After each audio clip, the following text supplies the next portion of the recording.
Урматтуу достор, баардыгыңыздарга ысык салам. Бүгүн бизде менин каналымда өзгөчө бир коноогубуз бар. Кыргызстандын атын алыскы мамлекеттерге ал тургай дүйнөнүн чокуларына чейин жеткизген биздин кыргызстандык альпинист байкемиз Эдвард Кубатов байкемиз бар. Буюрса ошону менен кыска нуска дегендей бир маектешели деген ой менен азыр ошол сиздин мандайыңызда. Эдвард байке, биринчиден өзүңүздөрдү тааныштырып кетсеңиздер. Менин атым Эдуард Кубатов. Мен Кудургу деген айылда, Чупский район, Ысык көлдө төрөлгөм. Закончил среднюю школу имени Герцена. Потом учился в России. Была долгая карьера в системе органов национальной безопасности. Служил в Афганистане, в Иране. Потом с 2004 года я работал в системе международного бизнеса до 2019 года. Сейчас я являюсь международным консультантом и продолжаю свою дипломатическую деятельность как консул Индонезии в Кыргызстане.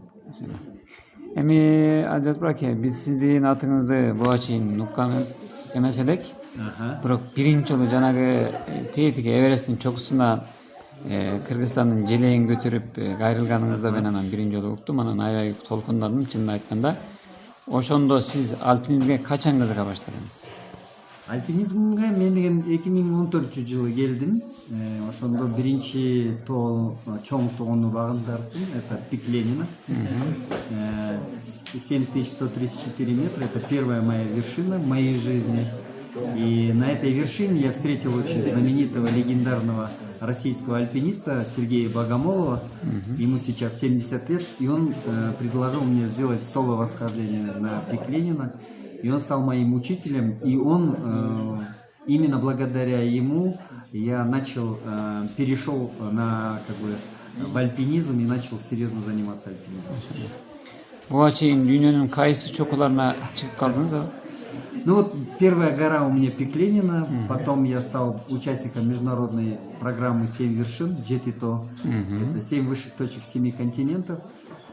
Я сделал восхождение на пик Аконкагуа, это высшая точка Южной Америки, 7000 метров. Потом делал крест, двойное восхождение на 2 вершины Эльбрус, это высшая точка Европы. Потом делал восхождение на высшую точку Австралии, это гора Костюшка, это самая невысокая гора в мире, это 2800 метров. Потом я делал восхождение на пик, на стратовулкан Килиманджаро, это высшая точка Африки.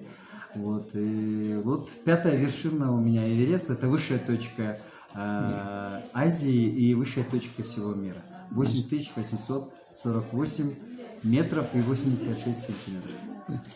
Буюрса мындан кийинки да калган экөө бар экен да? У меня осталось 2 вершины, эң турай, эки тоо калды. Массив Винсон, это высшая точка Антарктиды, 4900 метров. И гора Денали, МакКинли, это высшая точка Северной Америки, 6500 метров. Но это очень холодные вершины, там нужно иметь очень серьезный полярный опыт, не только альпинистский, но и полярный опыт. Эки жылдын ичинде Кудай буюрса багып турганга аракет кылам, буюрса. Ал эми сиздин кесибиңизге кызыккандар же болбосо азыркы жаштардын ортосунда эме бар да, мен мындай болом, тигиндей болом деген ой болот эмеспи? Ошондо сиз балдарга эмнелерди сунуш кылат элеңиздер? Ну вот Эвересттен кийин, после восхождения на Эверест, вообще интерес к альпинизму очень сильно вырос. Я знаю, сейчас только в городе Бишкек существовало несколько секций, там ходило всего лишь 50-60 человек на секцию альпинизма. Сейчас почти 350-360 человек. И там, к моей огромной радости, там очень много молодых девчонок и парней из числа кыргызов. Потому что, к сожалению, из кыргызов не было сильных альпинистов, и кыргызов вообще не было на больших вершинах. Да? Это вот какая-то была не совсем правильная особенность. Вроде мы горцы, но на больших вершинах кыргызов не было. Но сейчас вот появились молодые кыргызские ребята, кыргызские девчонки, которые увлекаются сейчас альпинизмом. Анан Эдвард Браке, мен билгеним боюнча Орто Азия элдеринде же болбосо Түрк элдеринин арасынан биринчи жолу ошол 5 чокуну багындырган birinchi alpinistlerden жалгыз гана alpinist болушуңуздар керек, мен билгеним боюнча. Yok, Буга чейин барбы? Есть гражданин Турции, который завершил программу «Семь вершин», знаменитый турецкий альпинист, атын унутуп атам. И есть Махсуд Джумаев, это знаменитый казахский альпинист, это национальный герой Казахстана.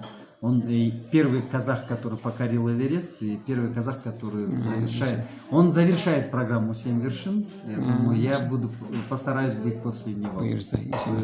Но Түрк элинде, вот вообще, по-моему, только экеле киши, вот гражданин Насых Турции. Мавруки деген. И да, гражданин Турции и, получается, гражданин Казахстана. Но я буду горд, да, если мы ушунда шарт берсал, аталам.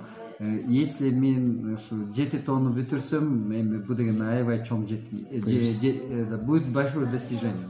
Буюрса, тилектешпиз албетте. Ал эми жалпы түрк элдерине, андан кийин Орто Азиянын элдерине, Кыргызстандын элине акыркы каалоо тилектериңиз? Ну вот, честно говоря, я хочу сказать, что по-настоящему мы самые братские народы, это тюркские народы. И нам нужно возвращаться к теме не то что воссоединения, а укрепления наших отношений. Вот, поддержка Турции в сложные времена, когда у нас происходили события. Да?